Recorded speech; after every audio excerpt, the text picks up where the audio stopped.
গ্রামের সরকারি অফিসে আনন্দ চাকরি করত। গ্রামের প্রায় সকলেই তার পরিচিত। সরকারি অফিসে গ্রামের কারো কোনো কাজ থাকলে প্রথমেই আনন্দের সাথে দেখা করত। আনন্দকে খুশি করতে না পারলে তাদের ফাইল খুঁজে পাওয়া যেত না। এইভাবে আনন্দের ভালোই টাকা পয়সা কামাই হতো।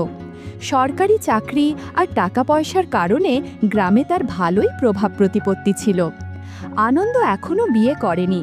নিজের পরিবারে কেউ না থাকায় বিয়ের জন্য নিজেই একটা সুন্দরী যুবতীর খোঁজ করতে লাগলো। চাকরি আর সচ্ছলতার কারণে গ্রামের মেয়েরা তার উপর বিশেষ নজর রাখত। একদিন অফিসের কাজ শেষ করে বড় রাস্তা দিয়ে বাড়ি ফিরছিল। এই দুপুর 2-2:30 হবে। চৈত্র মাস, প্রচণ্ড গরম, চারিদিকে জনমানব শূন্য খা খা রাস্তা। কোনো রিকশাওয়ালা তার বাড়ির 2 মাইল পথ পাড়ি দিতে রাজি হলো না। কি আর করা, রিকশা পাবার জন্য অপেক্ষা না করে আনন্দ পায়ে হেঁটেই রওনা হলো। হাঁটতে হাঁটতে প্রায় গ্রামের কাছাকাছি পৌঁছে গেল। গ্রামের শুরুতেই আশাদের আম বাগান। বাগানের ভিতর দিয়ে তাড়াতাড়ি বাড়ি পৌঁছাতে পারবে আর গরমও কম লাগবে, এই ভেবে হাঁটা শুরু করলো। আনন্দের মাথায় এলো বাগানের মাঝামাঝি চৌকিদার রতনের ঝুপড়ি। ঝুপড়িতে একটু বিশ্রাম আর জল পান করে বাড়ি ফিরবে। রতনের ঝুপড়ির কাছেই পুকুর। আনন্দের ইচ্ছা হলো এই গরমে পুকুরে একটু ডুব দিয়ে রতনের ঘর থেকে জল পান করে বাড়ি ফিরবে। ভাবতে ভাবতেই রতনের ঘরের কাছাকাছি পৌঁছে গেল। ঘরে ঢোকবার মুহূর্তে ঝনঝন শব্দে থমকিরে দাঁড়ালো। আরে, সাবধানে কাজ করো, সব জিনিসপত্র ভাঙবে নাকি? রতনের গলা শুনতে পেল। কি করব, হাত থেকে পড়ে গেল যে। মেয়েলি মধুর গলায় উত্তর এলো। আনন্দ ঘাবড়ে গেল। রতনের তো বউ নেই, তাহলে এটা কার গলা? গলা শুনে মনে হচ্ছে যুবতী নারীর। আনন্দ ভাবতে লাগলো, এই ভর দুপুরে রতনের ঘরে এ কোন যুবতী আর কেনই বা এসেছে? অবস্থা বোঝবার জন্য আনন্দ ধীরে ধীরে ঘরের কাছাকাছি একটা আম গাছের পিছনে দাঁড়িয়ে ঘরের দিকে উঁকি ঝুঁকি মেরে ভিতরে দেখবার চেষ্টা করতে লাগলো। তার নজরে পড়ল রতন মাদুরের উপর বসে হাত পাখা দিয়ে বাতাস করছে। ধুর, কি গরম পড়েছে! বলতে বলতে যুবতী ঘর থেকে বের হয়ে এলো। আনন্দ যুবতী দেখে চমকে উঠল। আরে, এ তো বন্ধু কালুর বউ আশা। আশা সুন্দরী মেয়ে, পরনে শুধু একটা শাড়ি। আশা হাতের বাসনগুলির জল ছেড়ে রতনের পাশে এসে বসে পড়ল। তুমি আমার পাশে বসো, তোমাকে বাতাস করে করে দিচ্ছি। আশা রতনকে বলল। উফ, এত গরম তো গত কয়েক বছরেও পড়েনি। বলতে বলতে রতন আশার পাশে গিয়ে বসে পড়ল। আশাও পাখা দুলিয়ে রতনকে বাতাস করতে লাগলো। কালু খুবই ভাগ্যবান, ও তো প্রতিদিন তোমার সাথে সময় কাটাতে পারে, তাকে আমার বড়ই হিংসা হয়। আশা বলল, আরে না, ওর দ্বারা কিছুই আশা করা যায় না, পুরো আমড়া কাঠের ঢেকি। ও পারলে কি আর আমি তোমার কাছে আসতাম? তবে তোমাকে পেয়ে আমার এখন আর কোনো দুঃখ নেই। আনন্দ অবাক চোখে তাদের কাণ্ড দেখছিল। বন্ধুরা, ইউটিউবের কড়া নিয়মের কারণে এসব ঘটনা সরাসরি বলা যাচ্ছে না। তোমরা কমেন্টে দেয়া লিঙ্ক থেকে আমার ওয়েবসাইট ভিজিট করো, সেখানে একদম খোলামেলা গল্প দেয়া আছে। ঘণ্টাখানেক তাদের কাণ্ড দেখে আনন্দ বাড়ির দিকে রওনা হলো। আনন্দ কোনোভাবেই আশার কথা ভুলতে পারছে না। যতই অন্য কিছু চিন্তা করবার চেষ্টা করলো, ততই চোখের সামনে আশার রতনের সেই দৃশ্য ভাসতে লাগলো। আনন্দ থাকতে না পেরে সন্ধ্যার দিকে কালুর বাড়িতে গিয়ে হাজির। কালুর ঘরে বসে বিভিন্ন বিষয় নিয়ে গল্প শুরু করলো আর ঘুরে ঘুরে আশাকে দেখতে লাগলো। আনন্দ আশাকেও বিভিন্ন বিষয় ছোট ছোট প্রশ্ন করলো। আশাও তার উত্তর দিল। আশা তো আর জানতো না যে আনন্দ দুপুরে তার আর রতনকে একসাথে দেখেছে। আশা তাই আগের মতোই আনন্দের সাথে স্বাভাবিক গল্প চালাতে লাগলো। বেশ অনেকক্ষণ গাল গল্প করে বাড়ি ফিরল, কিন্তু আনন্দের একই চিন্তা, কিভাবে আশাকে নিজের সঙ্গী করা যায়, কিভাবে আশাকে সারা জীবনের জন্য না হলেও অন্তত একদিনের জন্য হলেও সময় কাটানো যায়। এই সব ভাবতে ভাবতে ঘুমিয়ে পড়ল, কিন্তু ঘুমিয়েও শান্তি পেল না। ঘুমের মধ্যেও সারা রাত আশার কথা ভাবতে লাগলো। কতক্ষণ ঘুমিয়েছিল আনন্দের খেয়াল রইল না। যখন ঘুম ভাঙল তখন বেশ বেলা হয়ে গেছে। সাপ্তাহিক ছুটি থাকায় আস্তে আস্তে বিছানা ছেড়ে সকালের প্রতিদিনের কাজকর্ম শেষে আশার কথা ভাবতে লাগলো। আনন্দ ঘর থেকে বের হয়ে গ্রামের রাস্তায় হাঁটা শুরু করলো। কোনো কিছু না ভেবে ঘুরতে ঘুরতে কখন যে আমবাগানে ঢুকে রতনের ঘরের পাশে পুকুর পাড়ে এসে দাঁড়ালো তা সেও খেয়াল করতে পারেনি। রতনের ঘরের কাছাকাছি আসতেই আশার গলা শুনতে পেল। ঝট করে আনন্দ নিজেকে একটি আম গাছের পিছনে লুকিয়ে চুপচাপ দেখতে লাগল।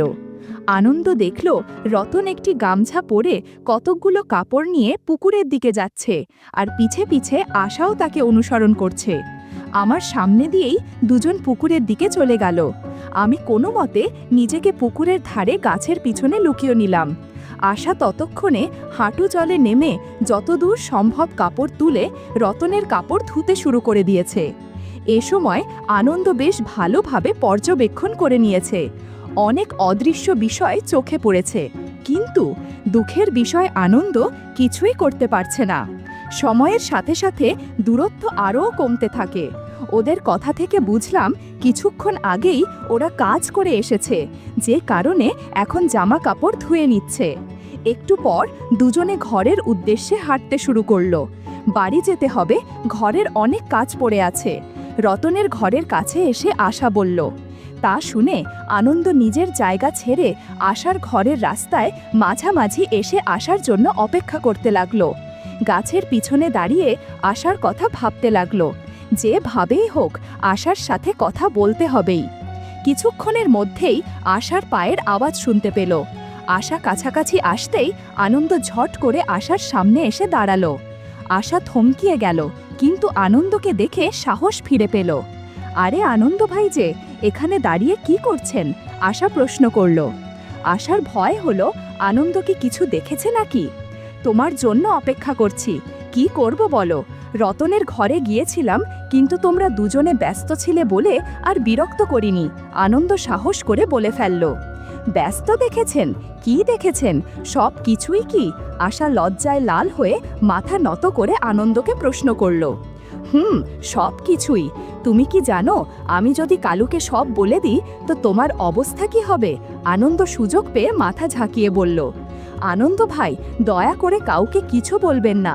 আপনি যা চাইবেন তাই দেব, কিন্তু কাউকে কিছু বলবেন না, দয়া করুন। আশা চুপ থেকে বলল। তুমি আমাকে আর কী বা দিতে পারো? আনন্দ বলল। আনন্দদা, আপনি যা বলবেন তাই করব। কোনো কিছু না ভেবে আশা অনুনয় করল।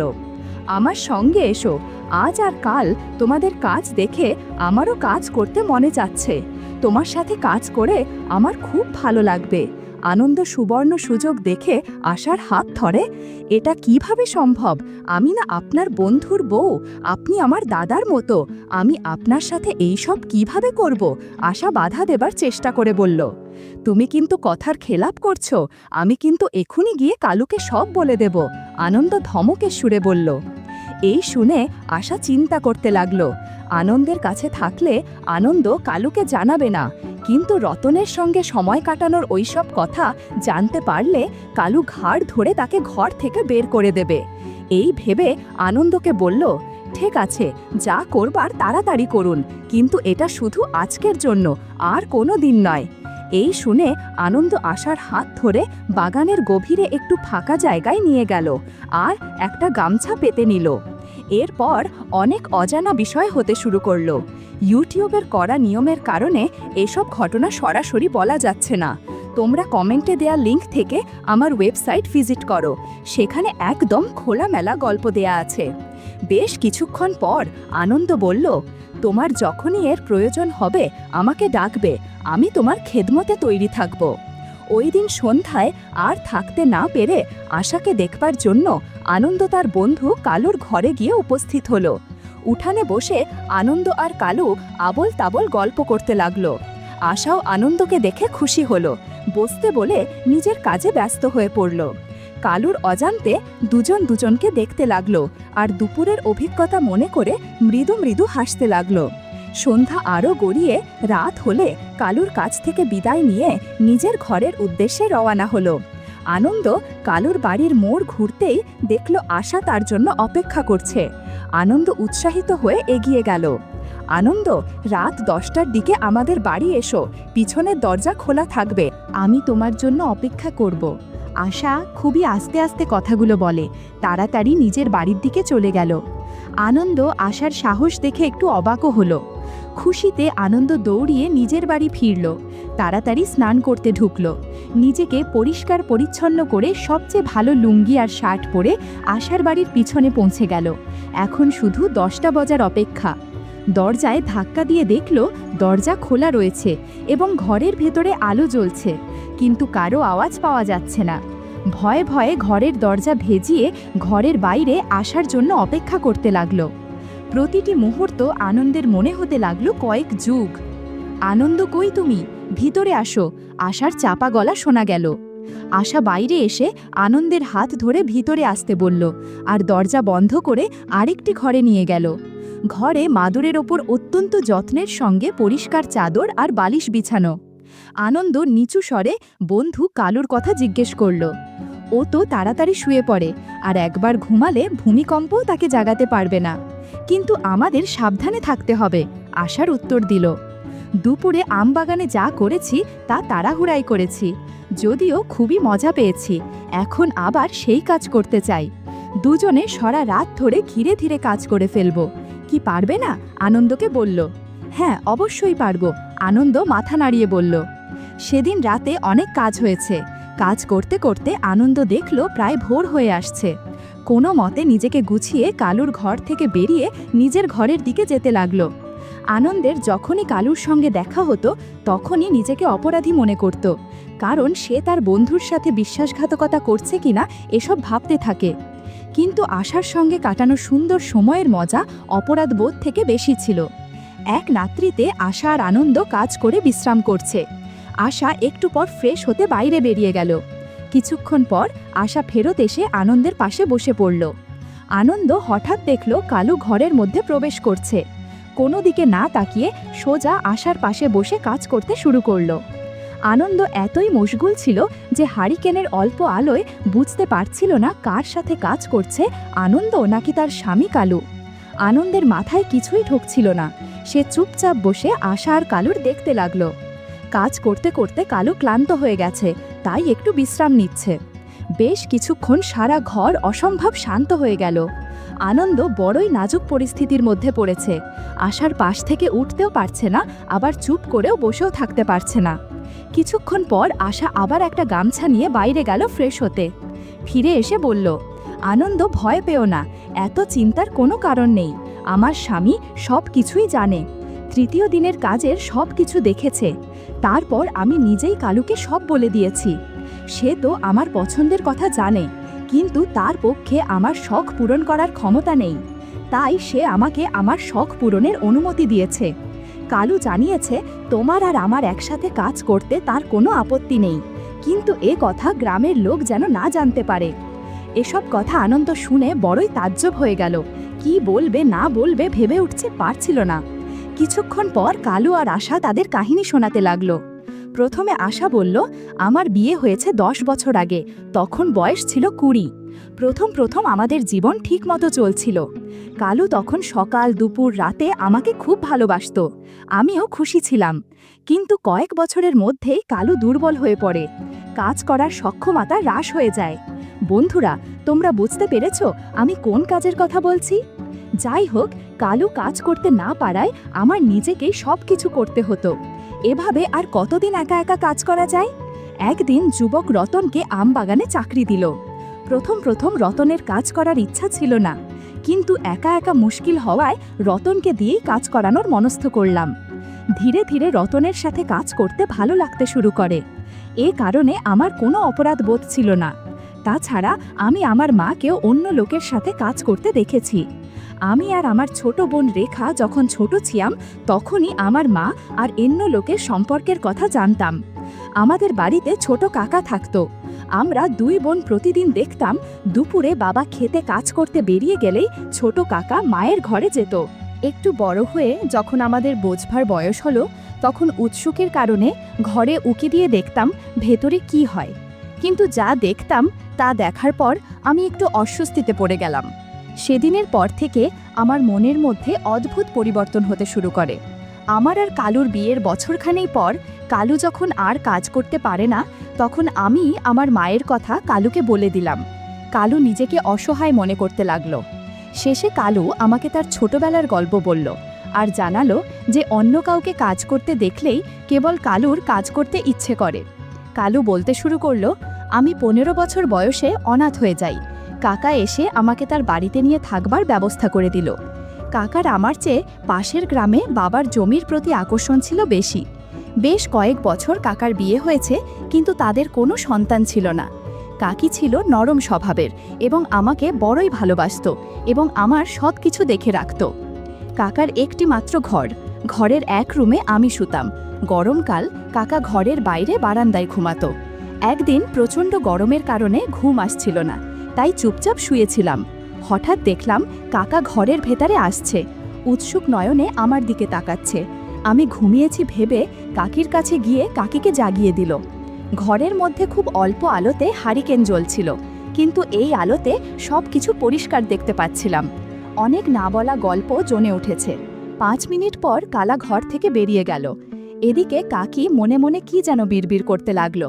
মনে হলো কাকি একটু রেগে গেছে। পরের দিন কাকি খুবই স্বাভাবিক ব্যবহার করতে লাগলো, যেন গত রাত্রিতে কিছুই হয়নি। এইভাবে বেশ কিছুদিন কাকা কাকির কথা ভাবতে থাকলাম। একদিন কি জরুরি কাজে কাকা গঞ্জে গেলে কাকি আমাকে ডাকলো, তুমি প্রতিদিন আমাদের কাজ দেখে হাসাহাসি করো, ভাবছি তোমার কাকাকে এই কথা বলে দেব। কাকি, দয়া করো, এরকম আর হবে না। কাকা জানতে পারলে আমাকে আচ্ছা মতো বকা দিয়ে ঘর থেকে বের করে দেবে। আমার থাকবার কোনো জায়গা নেই, কোথায় যাব? কাকি, দয়া করে বলো না, তুমি যা বলবে তাই করবে, কিন্তু কাকাকে কিছু বলবে না। আমি ভয় পেয়ে বিভিন্নভাবে কাকিকে অনুরোধ করতে লাগলাম। কাকির মন একটু নরম হলো। বেশ কিছুক্ষণ ভেবে বলল, তোমার কাকা ভালো কাজে একদম ফাঁকিবাজ, তার কাজে আমার সমস্যা হয়, তাই তোমার কাকার পরিবর্তে তুমি কাজ করবে। কি, বুঝতে পেরেছ? বুঝেছি, কিন্তু আমি তো কিছু জানি না। মাথা নেড়ে আসতে বললাম, তোমার জানতে হবে না, আমি আজ থেকে তোমাকে সব কিছু শিখিয়ে দেব। বলে কাকি আমার হাত ধরে তার ঘরে নিয়ে মাদুর বিছিয়ে তোষক পেতে নিতে বলল। আমি একটু অস্বস্তিতে পড়ে গেলাম। কোনো উপায় না পেয়ে আমি কাকির কথা মতো সব কাজ করতাম। কাকি বেশ খুশি হতো। এইভাবে ভালোই দিন কাটছিল। একদিন কাজ করার কাকার কাছে ধরা পড়ে গেলাম। কাকা কোনো কথা না শুনে বকাঝকা দিয়ে ঘর থেকে বের করে দিল। কাকিকেও যথেষ্ট বকাঝকা করল, কিন্তু লোক লজ্জার ভয় এবং কাকির নামে বাপের বাড়ি থেকে অনেক জমিজমা থাকায় ঘর থেকে বের করল না কাকিকে। কাকি কাকার আড়ালে আমাকে কিছু টাকা পয়সা দিয়ে নিজের জমিতে চাষবাস করতে বলে আর সুন্দর দেখে এক যুবতীকে বিয়ে করে সংসার করতে উপদেশ দিয়ে পাঠিয়ে দেয়। নিজের ভাঙা বাড়িতে ফেরত এসে পৈতৃক জমিতে চাষবাস করে বাড়ি ঠিক করলাম। এর কিছুদিন পর আশার সঙ্গে বিয়ে হলো। আশা কাজ করতে ভীষণ দক্ষ বলে আশার সঙ্গে পাল্লা দিতে পারতাম না। ছোট বয়স থেকে কাজ করেছি বলে এখন আর ভালোভাবে করতে পারি না, যে কারণে আশা অন্য লোকদের দিয়ে কাজ করায়। কালী বলল, দেখ বন্ধু, তুমি রোজ রাত্রে আমার বাড়িতে আসো, গভীর রাতে চলে যাও। গ্রামের যে কেউ দেখে ফেলতে পারে, আর দেখলে তা আমাদের জন্য ভালো হবে না। আনন্দ একটু অস্বস্তিতে পড়ে গেল। দেখ, তোমার জন্য আমরা একটা উপায় বের করেছি। তুমি চাইলে সারাদিন আমাদের ঘরে থাকলেও কেউ কিছু বলতে পারবে না। যদি তুমি মেনে নাও তবে বলতে পারি, পুরোপুরি তোমার ইচ্ছা। আশা বলল, আশার এক ছোট বোন আছে, তার সঙ্গে তোমার বিয়ে হলে সহজেই এখানে থাকতে পারবে। তুমি রাজি হলে আশা কালকেই বাড়ি গিয়ে আশার বাবা মার সাথে কথা বলতে পারে। কালু বলল, এ তো খুব আনন্দের কথা, কিন্তু আশার বোন কি এতে রাজি হবে? আনন্দ কালুকে প্রশ্ন করল। চিন্তা করো না, ছোটকে রাজি করাবার দায়িত্ব আমার, সে আমার কথা শুনবেই। তুমি তো আমাদের পরিবারের কথা শুনেছ, আমি যখন আমাদের কথা বলবো সে নিশ্চয়ই মেনে নেবে। আশা উত্তর দিল। আরও বলল, আমি ছোট বোনকে কয়েকদিনের জন্য এখানে নিয়ে আসব। আমার বিশ্বাস তোমাকে দেখলে সে তোমার সাথে বিয়েতে রাজি হবে। এরপর আশা আর তার ছোট বোনের সাথে আনন্দের বিয়ে দেয়। এই সুবাদে আনন্দ এখানে থাকতে পারে, আর রাত হলেই 4 জন গল্পে মেয়ে ওঠে। বন্ধুরা, তোমরা নিশ্চয়ই বুঝতে পেরেছ কোন গল্পের কথা বলছি। বন্ধুরা, ইউটিউবের গল্পগুলো শুনে মজা না পেলে আমার ওয়েবসাইটে দেয়া গল্পগুলো শুনতে পারো। সেখানে প্রতিদিন খোলামেলা গল্প আপলোড করা হয়। কমেন্টে ওয়েবসাইটের লিংক দেয়া আছে।